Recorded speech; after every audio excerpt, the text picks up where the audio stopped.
bom dia a todos. Vamos iniciar aqui então mais um SOBEDcast. Meu nome é Bruno Martins. Eu sou membro então da comissão científica da SOBED e membro da comissão de cursos ao vivo da SOBED.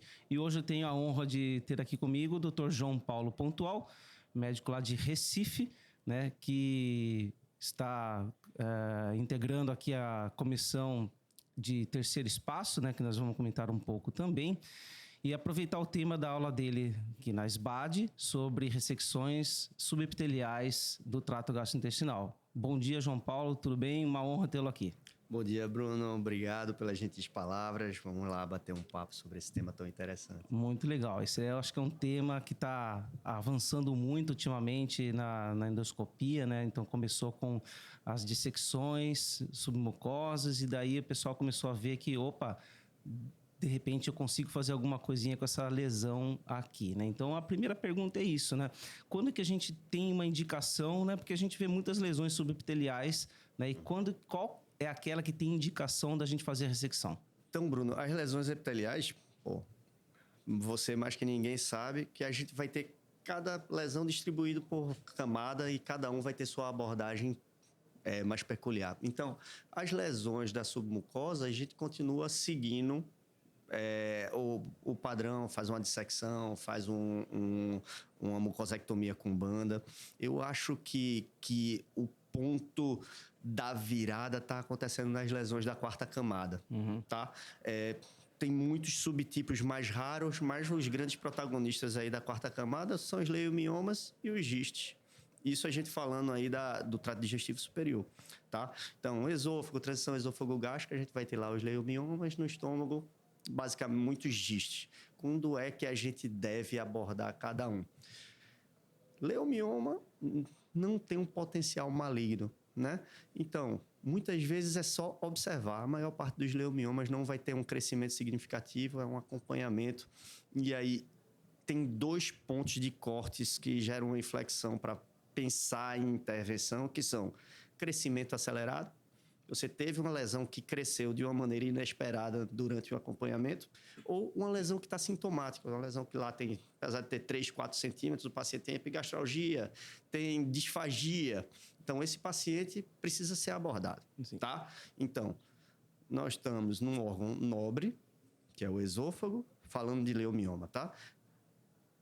Locais anatomicamente de acesso cirúrgico difícil, uma cirurgia que as complicações são gravíssimas e a endoscopia não tinha uma participação nessas ressecções, tá? E o Note, lá no começo dos anos 2000, abriu essa porta do terceiro espaço, que foi um engatinhado que não foi muito para frente, mas abriu a janela do túnel endoscópico, do túnel submucoso, para a gente conseguir abordar a quarta camada e conseguir ressecar lesões aí da quarta camada. Então, voltando à pergunta, quando é que a gente indica? Leomiomas sintomáticos ou com crescimento atípico. Giste tem uma indicação clássica de lesões acima de 20 milímetros devem ser abordadas. Existe uma recomendação que não se resseque lesões maiores de que 35 a 40 milímetros de gistes gástricos. Então, o nosso limite endoscópico na recomendação é até 35, de 2 a 35.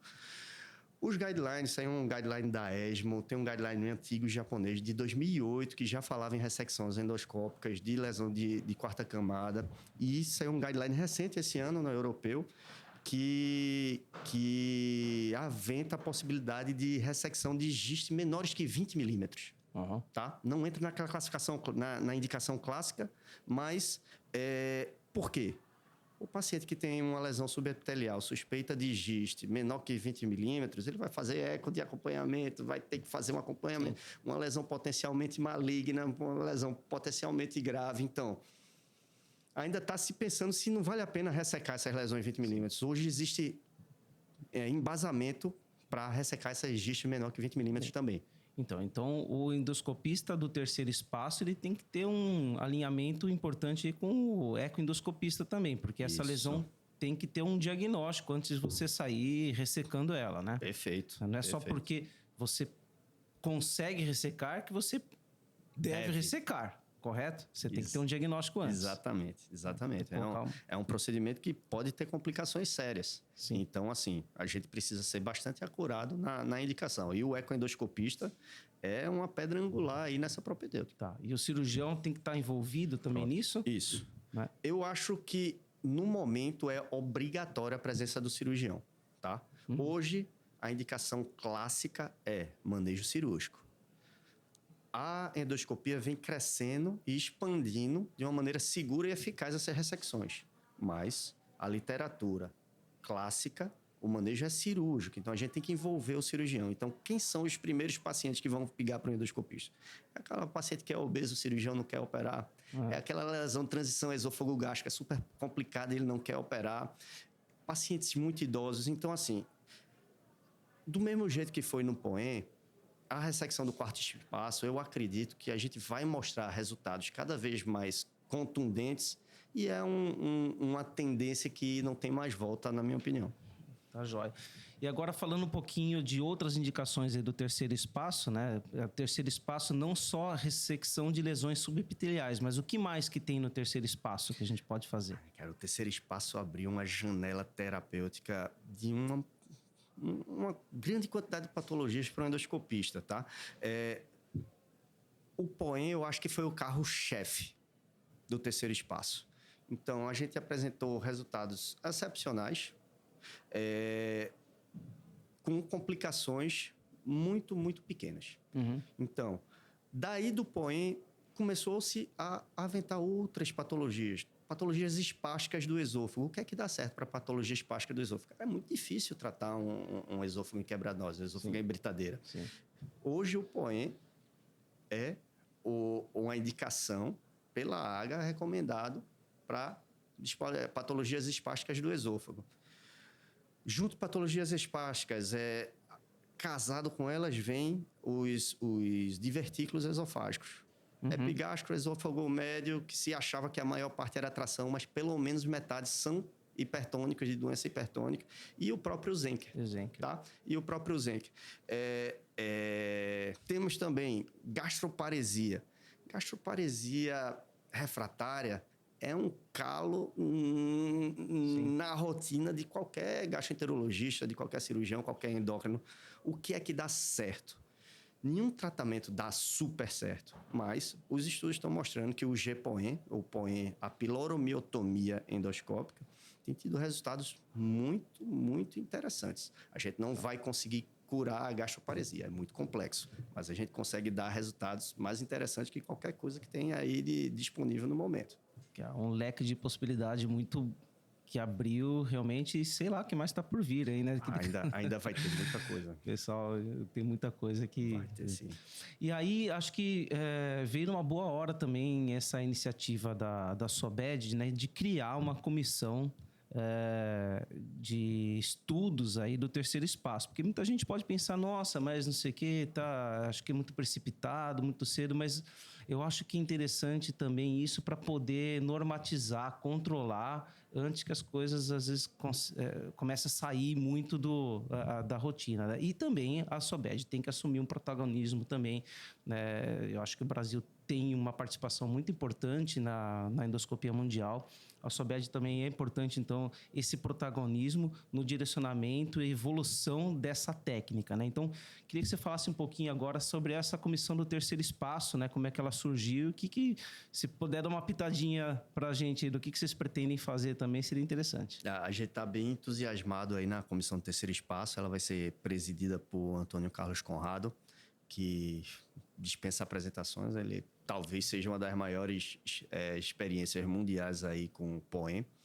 E a gente vai desenvolver esse hot topic. Você pega qualquer publicação, qualquer periódico, vai ter ou ISD, ou POEM, ou alguma coisa com terceiro espaço ou dissecção.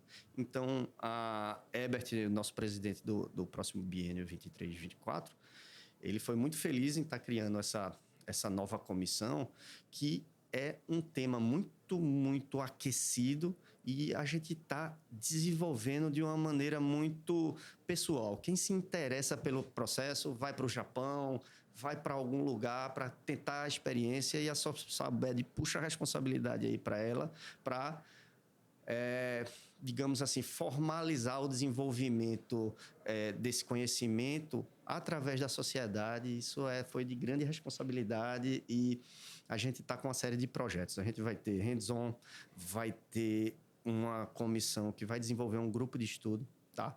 A gente está pensando em fazer reuniões inicialmente bimestrais para estar debatendo o tema. Quem se interessar no Brasil hoje, depois da pandemia, facilitou muito as plataformas online. Então, a gente vai estar fazendo aí reuniões para debater o tema, desenvolver e planejar. Tem uma ideia de planejar algumas coisas multicêntricas de desenvolvimento científico e trazer realmente o interesse científico, porque as pessoas, os médicos acham legal, mas tem um universo de conhecimento envolvido no terceiro espaço e na ISD que não é o conhecimento habitual do endoscopista, Sim. mesmo o endoscopista intervencionista avançado. Então, assim, é toda uma maleta de conhecimentos que o endoscopista precisa se apropriar antes de se lançar aí para fazer esses procedimentos, e a SOBED vai poder. Isso que você falou é muito importante, né, João?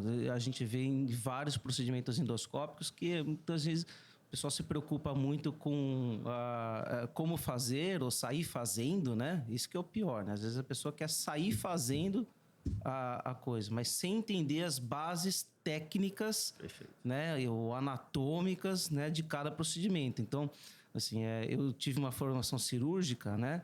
E na nossa formação cirúrgica, então, você não pegava no bisturi se o professor perguntasse assim, qual que é o passo, como é que você vai fazer, não sei o que. Se você não soubesse o passo a passo da cirurgia, você não pegava, você nem ajudava, entendeu? Então, eu acho que isso é uma coisa importante também, né? A normatização das técnicas, né, do terceiro espaço, né?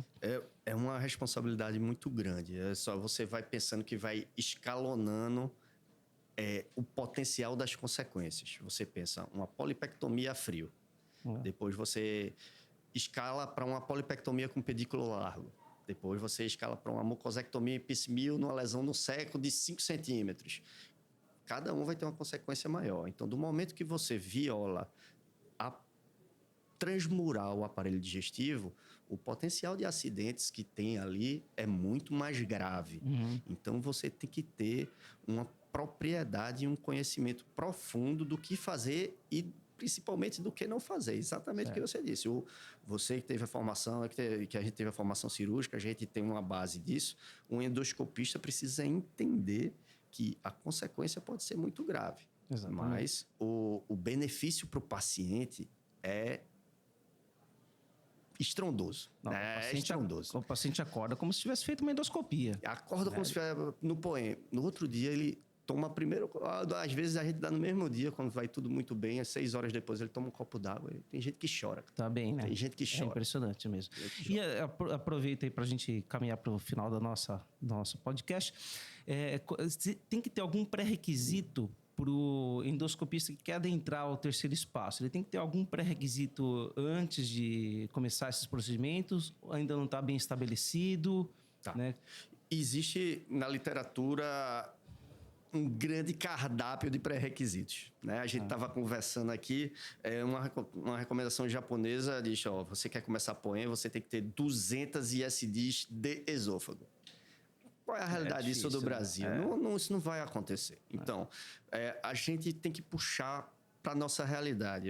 A recomendação, acredito que vai sair da nossa comissão, a gente vai bolar uma recomendação, mas de antemão já posso lhe dizer, precisa ser um endoscopista afeito em intervenções avançadas, um endoscopista que tem grande experiência em mucosectomias complexas, de preferência um endoscopista que tem a mão de ECOT, que tem a mão de CPRE, que é uma mão de movimentos mais delicados e pouco habituais na endoscopia diagnóstica. E precisa ter um conhecimento profundo de eletrocirurgia. Isso faz toda a diferença. Sim. Um conhecimento profundo dos acessórios, da técnica, como você falou, e da anatomia cirúrgica, tá? Aí, como a gente vai padronizar e formalizar isso? É um desafio.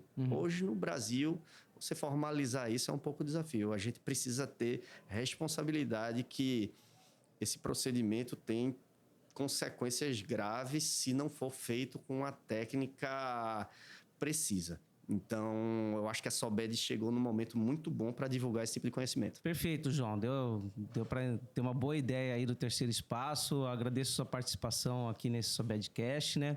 E para encerrar, então, essa nossa conversa, né? Gostaria que você pensasse, indicasse aí para a gente uma música, né? Que refletisse aí o nosso momento. Nosso momento hoje é o Jogo do Brasil, né? Então, eu sugeri aí uma homenagem à nossa querida Gal Costa e ao Jogo do Brasil. Sugeri mandar aí a Aquarela do Brasil e acho que vem num momento interessante. Perfeito. E todo mundo que tenha um bom dia aí. Obrigado por todos nos assistirem e até o próximo SOBEDcast.